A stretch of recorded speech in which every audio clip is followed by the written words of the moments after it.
Okay, अब हम बात करने वाले हैं ऐसे ही 3400 के बारे में। ठीक है, इसका नाम क्या है? तो दी examination of prospective financial information.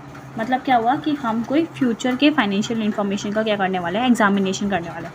मतलब आप करेंट पीरियड में बैठे हो और आप कुछ फ्यूचर के लिए बना रहे हो, तो उसके लिए बात की गई है। तो सबसे पहले प्रोस्पेक्टिव फाइनेंशियल इन्फॉर्मेशन मतलब क्या? ऐसी फाइनेंशियल इन्फॉर्मेशन। अब देखो, फ्यूचर के लिए बना रहे हो ना, तो डेफिनेटली जो भी बनाओगे वो कुछ ना कुछ अजम्पशन के बेसिस पे बनाने जाओगे।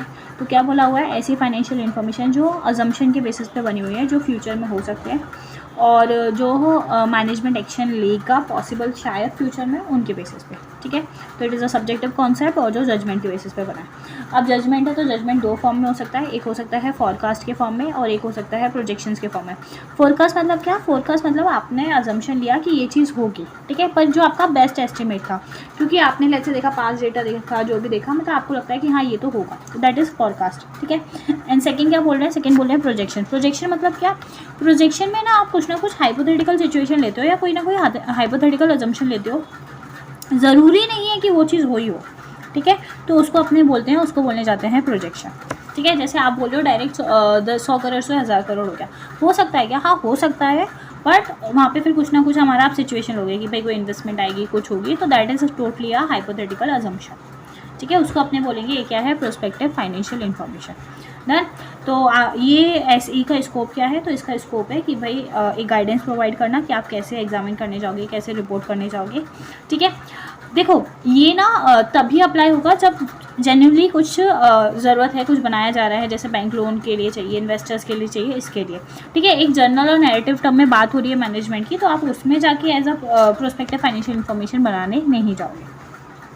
ठीक है, अब आपको यहाँ पे अश्योरेंस देने जानी है, तो आप यहाँ पे कैसी अश्योरेंस दोगे? क्या आप ऐसा बोलोगे कि ये ट्रू एंड फेयर व्यू देते? नहीं बोल सकते ना, तो यहाँ पे आप क्लियरली ऐसा बोलोगे। आप जब ओपिनियन देने जाओगे तो आप ये बोलोगे कि भाई हम यहाँ पे ओपिनियन को एक्सप्रेस ही नहीं कर पा रहे, क्योंकि यहाँ पे हम ये बोल ही नहीं सकते कि जो रिजल्ट है वो अचीव होगा ही होगा। तो आप जब भी ओपिनियन दोगे तो आप ये चीज़ मैंशन करोगे। ठीक है, this is the general discussion जो बोला गया। अब कोई भी काम होता है, फाइनेंशियल स्टेटमेंट बनाने की जिम्मेदारी किसकी होती है? मैनेजमेंट की होती है। तो प्रोस्पेक्टिव फाइनेंशियल स्टेटमेंट बनाने की भी जिम्मेदारी किसकी होगी? तो मैनेजमेंट की होगी।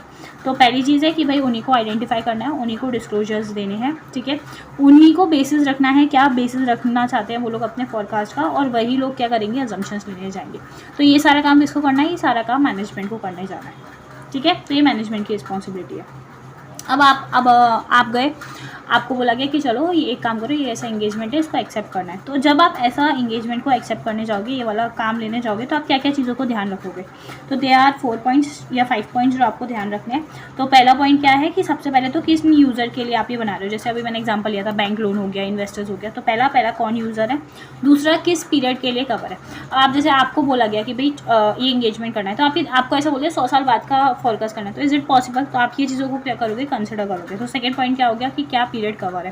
देन थर्ड पॉइंट क्या कि भाई जो रिपोर्ट बनाओगे या जो आप एग्जामिनेशन करोगे उसका वो किस किस के पास जाने वाला है, उसका जनरल डिस्ट्रीब्यूशन रहने वाला है या लिमिटेड डिस्ट्रीब्यूशन रहने वाला है वो। फिर उसके बाद आप ये देखोगे कि भाई अजम्पशंस कैसे हैं, क्या वो बेस्ट एस्टिमेट के बेसिस पे बने हैं, फोरकास्ट है, या फिर वो प्रोजेक्शंस है, मतलब हाइपोथेटिकल अजम्पशन के बेसिस पे बने हुए हैं, तो आप वो देखोगे। देन उसके बाद आप देखोगे कि क्या क्या एलिमेंट्स आपको इंक्लूड करने हैं, P&L बैलेंस शीट क्या आपके लिए रहने वाला है। तो जब आप एक्सेप्ट करोगे आप ये 5 चीज़ें देखोगे। ठीक है, यूज़र, क्या पीरियड है, ठीक है, डिस्ट्रीब्यूशन कैसा रहेगा, अजम्पशन कैसे हैं, और क्या क्या एलिमेंट्स आपको बनाने जाने हैं। ठीक है, अब आपने ले लिया, तो एज एन ऑडिटर आपका क्या ड्यूटी रहेगा? तो आपका ड्यूटी रहेगा सबसे पहली चीज़ तो ये देखने जाओगे कि भाई जो मैनेजमेंट के बेस्ट एस्टिमेट्स हैं, मतलब जो फोरकास्ट हैं, वो कैसे होने चाहिए? वो अनरीजनेबल नहीं होने चाहिए। मतलब कैसे होने चाहिए? रीजनेबल होने चाहिए, पहली चीज़। दूसरी, जो हाइपोथेटिकल अजम्पशन वो लेने जा रहे हैं ना, वो कैसी होनी चाहिए? वो कंसिस्टेंट होनी चाहिए। तो सेकंड आपको क्या देखने जाना है? सेकंड आपको ये देखने जाना है। देन थर्ड पॉइंट आपको देखना है कि भाई वो प्रॉपर्ली प्रिपेयर किए गए हो बेस्ड ऑन द अजम्पशन।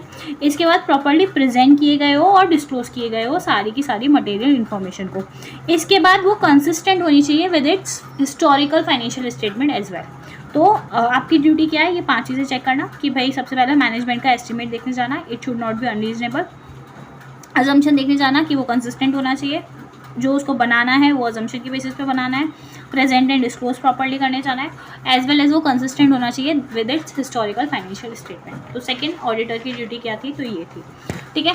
अब आपको ये सब चीज़ें करने जाना है। अब करने जाना है तो आप एग्जामिनेशन का प्रोसीजर लगाने जाओगे, उसको चेक करने जाओगे। तो जब आप चेक करने जाओगे तो आप क्या क्या चीज़ों को कंसिडर करोगे, मतलब जब आपको नेचर, टाइमिंग और extend of audit procedure decide करना है तो उस टाइम पे आप क्या क्या चीज़ों को कंसिडर करने जाओगे।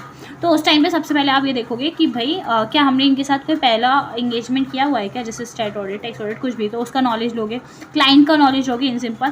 देन उसके बाद देखोगे कि भाई मैनेजमेंट कॉम्पिटेंट है या नहीं है। देन उसके बाद आप देखोगे मटेरियल मिसस्टेटमेंट, मतलब रोमम को असेसमेंट करने जाओगे। उसके बाद मैनेजमेंट के जजमेंट देखोगे कि भाई उन्होंने कितने जजमेंट लिए हैं और जो भी प्रोस्पेक्टिव फाइनेंशियल इन्फॉर्मेशन है वो कितना उसको उसके जजमेंट से इफेक्ट डालेगी। देन उसके बाद आप सोर्सेज देखोगे इन्फॉर्मेशन कि भाई मैनेजमेंट ने जो भी जजमेंट लिया है उसका क्या सोर्स ऑफ इन्फॉर्मेशन क्या है, वो कितना रिलायबल है। ठीक है, जो बिजनेस है एंटिटी का वो कितना स्टेबल है। ठीक है, आपकी इंगेजमेंट टीम का कैसा एक्सपीरियंस है उस चीज़ को लेके, कि आप वो काम कर सकते हो या नहीं कर सकते हो। तो वो सारी चीज़ें क्या करोगे, आप चीज़ों को चेक करने जाओगे। तो ये क्या हुआ, ये हो गया एग्जामिनेशन प्रोसीजर। उस टाइम पे आपको क्या क्या करना है, क्या क्या चीज़ों को चेक करना है, वो सब। ठीक है, अब आप काम करो। तो यहाँ पे मेजर एक पोर्शन है, क्योंकि देखो यहाँ पे बन ही रहा है ना, मतलब यहाँ पे ऐसे तो है नहीं कि आप चीज़ों को चेक कर सकते हो और बता सकते हो कि अच्छा ठीक है या नहीं है। तो यहाँ पे एक मेजर फैक्टर आता है, दैट इज़ प्रेजेंटेशन और डिस्क्लोजर। तो जब आप काम करोगे उस टाइम पे आपका एक देखने जाओगे कि भाई प्रेजेंटेशन एंड डिस्क्लोजर कैसा है। तो उस टाइम पे आप क्या देखोगे, सबसे पहले देखोगे कि भाई जो प्रेजेंटेशन होनी चाहिए वो इन्फॉर्मेटिव होनी चाहिए, मिसलीडिंग नहीं होनी चाहिए। दूसरा कि भाई जो भी अकाउंटिंग पॉलिसीज़ हैं वो आपने डिस्क्लोज करके रखी है। अगर कोई चेंज आया है अकाउंटिंग पॉलिसी में तो वो भी आपको क्या करना है, डिस्क्लोज करना है। आपको अपने सारे अजम्पशंस को डिस्क्लोज करना है। अजम्पशन बोलने जाने हैं कि भाई वो क्या है, वो बेस्ट एस्टिमेट है या फिर वो हाइपोथेटिकल है।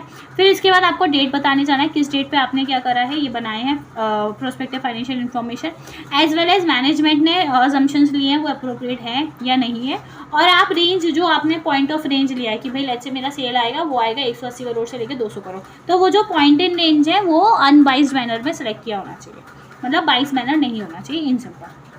तो नेक्स्ट क्या बोला गया, प्रेजेंटेशन एंड डिस्क्लोजर के टाइम पे आप क्या क्या देखोगे, तो ये देखोगे। ठीक है, फिर उसके बाद क्या बोला है, आपको डॉक्यूमेंटेशन करने जाना है सारी चीज़ों का। इन केस अगर आप जो रिपोर्ट कर रहे हो मॉडिफाई दे रहे हो, मतलब ये वाला प्रोस्पेक्टिव फाइनेंशियल इन्फॉर्मेशन को आप मॉडिफाई करो तो उसका भी आप रीज़न दे जाओगे।